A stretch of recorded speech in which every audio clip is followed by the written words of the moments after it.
Hi అందరికీ. ఇప్పటి వరకు మన ఛానల్ని ఎవరైతే సబ్స్క్రైబ్ చేసుకోలేదో వారందరూ సబ్స్క్రైబ్ చేసుకోవాల్సిందిగా కోరుతున్నాను. మొన్న మన ముఖ్యమంత్రి రేవంత్ రెడ్డి గారు ట్రాఫిక్ ఛానళ్ళ పైన ఒక నిర్ణయానికి వచ్చిండు.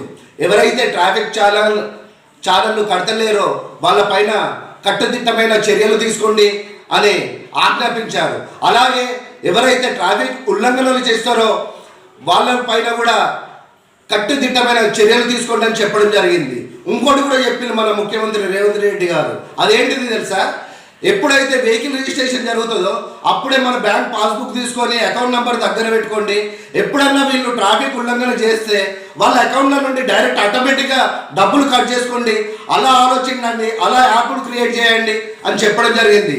మన అకౌంట్ల నుండి డబ్బులు కట్ చేసుకోవడం అది ఎంతవరకు కరెక్ట్ అని నేను ప్రశ్నిస్తున్నా. అలాగే ప్రజలందరూ కూడా మీరు ఒకటి ఆలోచించాల్సిందే కోరుతున్నా. ఏదైతే ముఖ్యమంత్రి రేవంత్ రెడ్డి గారు తీసుకున్న నిర్ణయం అది సరైనదా కాదా? సరైనది అయినా కాదైనా మీ అభిప్రాయాన్ని ఏదైనా కూడా కామెంట్ రూపంలో తెలియజేయండి. అందరికీ నమస్కారం.